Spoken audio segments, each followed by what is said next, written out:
Assalamualaikum warahmatullahi wabarakatuh. Baiklah, kami dari kelompok 4 akan mempresentasikan materi mengenai operasional bank syariah dengan dosen pengampu Ibu Murniati SEMSI AK CSRA.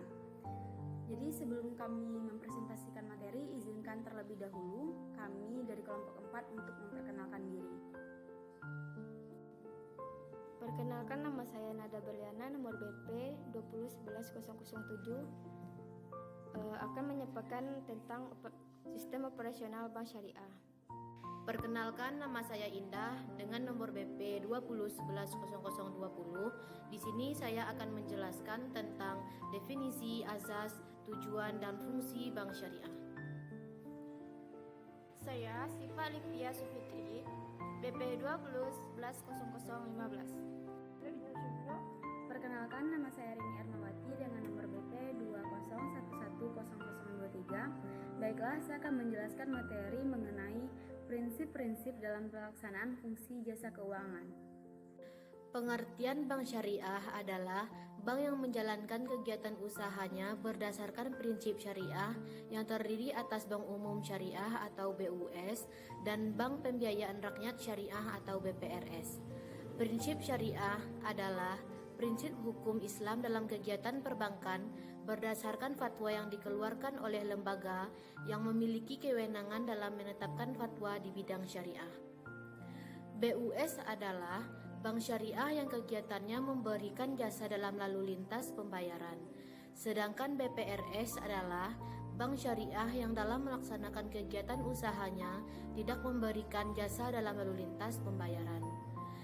Dan unit usaha syariah atau UUS adalah unit kerja dari kantor pusat bank umum konvensional yang berfungsi sebagai kantor induk dari kantor atau unit yang melaksanakan kegiatan usaha berdasarkan prinsip syariah atau unit kerja di kantor cabang dari suatu bank yang berkedudukan di luar negeri yang melaksanakan kegiatan usaha konvensional yang berfungsi sebagai kantor induk dari kantor cabang pembantu atau unit syariah.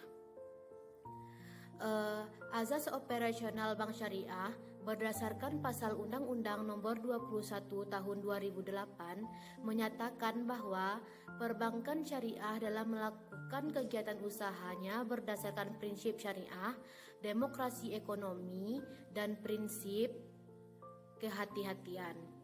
Terkait dengan tujuan bank syariah, pada pasal 3 dinyatakan bahwa perbankan syariah bertujuan menunjang pelaksanaan pembangunan nasional dalam rangka meningkatkan keadilan, kebersamaan, dan pemerataan kesejahteraan rakyat. Sedangkan tujuan utama bank syariah adalah menyediakan fasilitas keuangan dengan mengupayakan instrumen keuangan yang sesuai dengan ketentuan dan norma syariat Islam. Fungsi bank syariah yang pertama, fungsi manajer investasi. Dalam fungsi ini, bank syariah bertindak sebagai manajer investasi dari pemilik dana atau sahibul mal. Dalam hal dana tersebut harus dapat disalurkan pada penyaluran yang produktif, sehingga dana yang dihimpun dapat menghasilkan keuntungan yang akan dibagi hasilkan antara bank syariah dan pemilik dana. Sedangkan fungsi yang kedua yaitu fungsi investor. Sebagai investor, penanaman dana yang dilakukan oleh bank syariah harus dilakukan pada sektor-sektor yang produktif dengan risiko yang minim dan tidak melanggar ketentuan syariah. Selain itu, dalam menginvestasikan, dana bank syariah harus menggunakan alat investasi yang sesuai dengan syariah. Investasi yang sesuai dengan syariah meliputi akad jual beli atau murabahah, salam, dan istighna. Akad investasi yaitu murabahah dan masyarakat. Akad sewa menyewa yaitu ibadah dan ibadah mutahiyah. Yang ketiga yaitu penyedia jasa keuangan dan lalu lintas pembayaran. Bank syariah dapat melakukan kegiatan-kegiatan jasa layanan perbankan sebagaimana lazimnya. Dan yang keempat adalah pelaksanaan kegiatan sosial sebagai ciri yang melekat pada entitas keuangan syariah. Bank Islam juga memiliki kewajiban untuk mengeluarkan dan mengelola zakat serta dana-dana sosial lainnya. Sistem operasional bank syariah terdiri dari 1. Kegiatan penghimpunan dana. Sistem operasional bank syariah, kegiatan penghimpunan dana berasal dari masyarakat. Penghimpunan dana dapat dilakukan dengan skema investasi maupun skema titipan. Yang kedua yaitu penyaluran dana. Penyaluran dana terdiri antara lain mitra investasi, pengelola investasi, pembelian barang dan penyewa barang atau jasa yang disediakan oleh bank syariah. Yang ketiga yaitu penerimaan pendapatan yang berupa bagi hasil dari investasi, margin dari jual beli, dan fee dari sewa dan berbagai jenis pendapatan. Yang keempat yaitu dibagikan kepada nasabah pemilik dana dan penitipan dana. Yang kelima yaitu kegiatan jasa keuangan seperti jasa ATM, transfer, bank garansi dan sebagainya. Baiklah, saya akan menjelaskan materi tentang prinsip-prinsip dalam penghimpunan dana bank syariah. Pengimpunan dana dari masyarakat yang dilakukan oleh bank konvensional maupun syariah dilakukan dengan menggunakan instrumen tabungan, deposito, dan giro, yang secara total biasa disebut dengan dana pihak ketiga. Berdasarkan Fatwa Dewan Syariah Nasional, prinsip pengimpunan dana yang digunakan dalam bank syariah ada dua, yaitu prinsip wadiah dan mudharabah. Pengimpunan dana dengan prinsip wadiah yang berarti titipan dari suatu pihak ke pihak lain, baik individu maupun badan hukum yang harus dijaga dan dikembalikan oleh yang menerima titipan kapanpun si penitip menghendaki. Wadiah dibagi dua, yaitu wadiah yad damanah dan wadiah yad amanah. Pengimpunan dana dengan prinsip mudharabah adalah perjanjian atas suatu jenis kerjasama usaha di mana pihak pertama menyediakan dana dan pihak kedua bertanggung jawab atas pengelolaan usaha. Tabungan mudharabah adalah simpanan yang penarikannya hanya dapat dilakukan menurut syarat tertentu yang disepakati, tetapi tidak dapat ditarik dengan cek atau alat yang dipersemakan dengan itu. Terdapat ketentuan tabungan mudharabah. Yang pertama, nasabah bertindak sebagai sabibul mal atau pemilik dana. Yang kedua, sebagai mudharib, bank dapat melakukan berbagai macam usaha yang tidak bertentangan dengan prinsip syariah dan mengembangkannya. Yang ketiga, modal harus dinyatakan jumlahnya dalam bentuk tunai dan bukan piutang. Yang keempat, pembagian keuntungan harus dinyatakan dalam bentuk nisbah dan dituangkan dalam akad pembukaan rekening. Yang kelima, bank sebagai mudharib menutup biaya operasional tabungan dengan menggunakan nisbah keuntungan yang menjadi haknya. Yang keenam, bank tidak dapat diperkenankan mengurangi nisbah keuntungan nasabah tanpa persetujuan yang bersangkutan. Deposito mudharabah. Deposito mudharabah adalah simpanan dana dengan skema pemilik dana atau sabibul mal mempercayakan dananya untuk dikelola bank atau mudharib. Dengan hasil yang diperoleh dibagi antara pemilik dana dan bank dengan nisbah yang disepakati sejak awal. Prinsip penyaluran dana bank syariah dilakukan dengan menggunakan skema jual beli, skema investasi, dan skema sewa.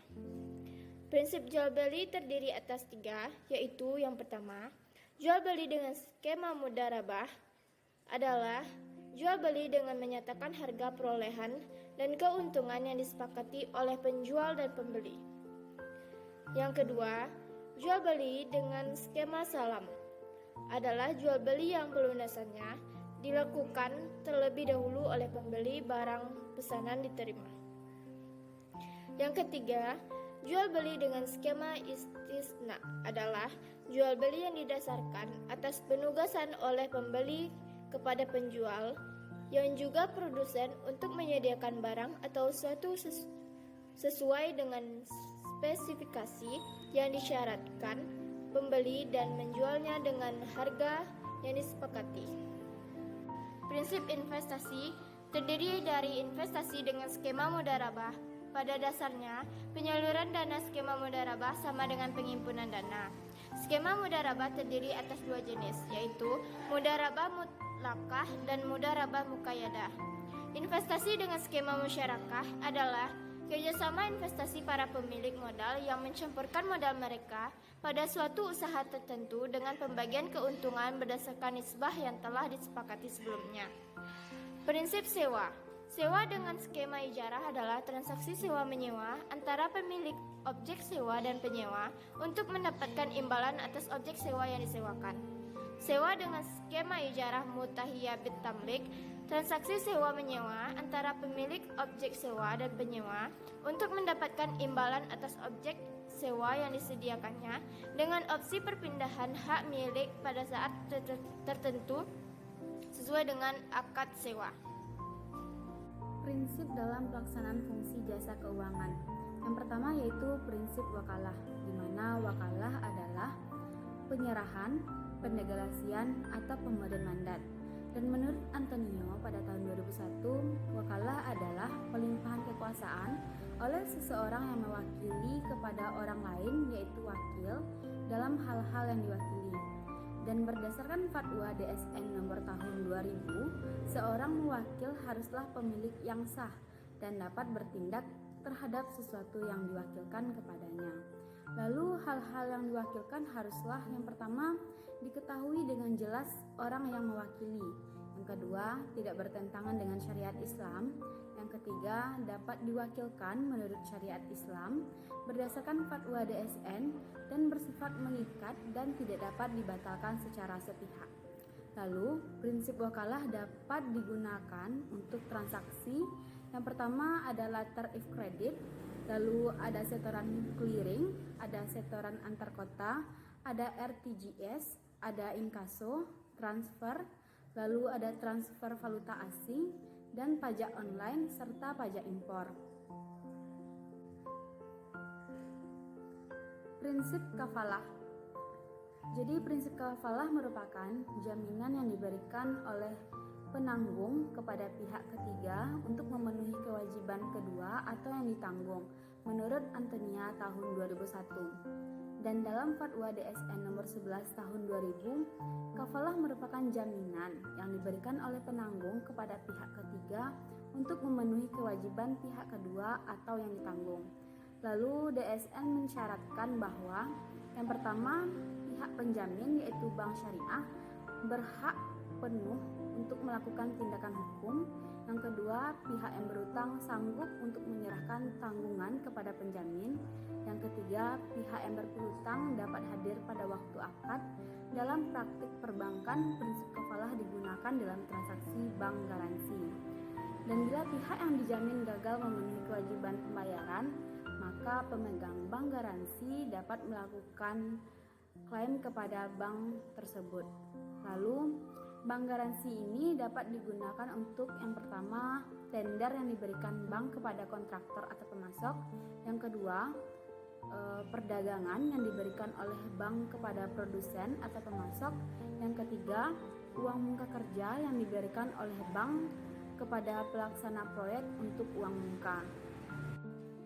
Lanjut, yaitu prinsip hawalah, di mana prinsip hawalah ini merupakan pengalihan utang dari orang yang berutang yang disebut dengan muhil kepada orang lain yang menanggungnya, disebut dengan muhal alai menurut Antonio tahun 2001. Dan dalam transaksi hawalah, kita misalkan ketika si Budi memberi pinjaman kepada si Ani dan Ani memiliki piutang kepada Tuti. Ketika si Ani tidak mampu membayar utangnya kepada si Budi, lalu si Ani mengalihkan utangnya kepada si Tuti, maka si Tuti harus wajib membayar utang ke Budi. Dan dalam praktik perbankan, prinsip hawalah ini dapat digunakan untuk transaksi anjak piutang. Prinsip sarf adalah prinsip yang digunakan dalam transaksi jual beli mata uang, baik antar mata uang sejenis maupun antar mata uang yang berlainan jenis. Dan berdasarkan DSN nomor 28 tahun 2002, bahwa ada syarat untuk transaksi jual beli mata uang. Yang pertama, tidak untuk spekulasi atau untung-untungan. Yang kedua, ada kebutuhan transaksi atau untuk berjaga-jaga. Yang ketiga, jika mata uang yang ditukarkan tersebut beda nilainya, maka mata uang yang ditukarkan harus sama secara tunai.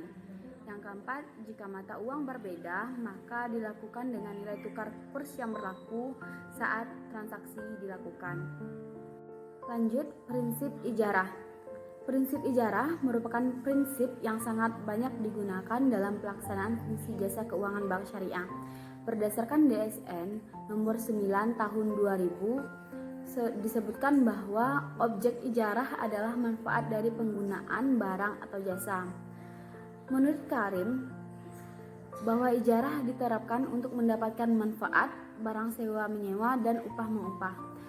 Dan menurut Karim, pada tahun 2004 bahwa ijarah dapat dibedakan menjadi dua. Yang pertama, ijarah pembayaran bergantung pada kinerja yang disewa, dan yang kedua, ijarah di mana orang bergantung pada kinerja yang disewa.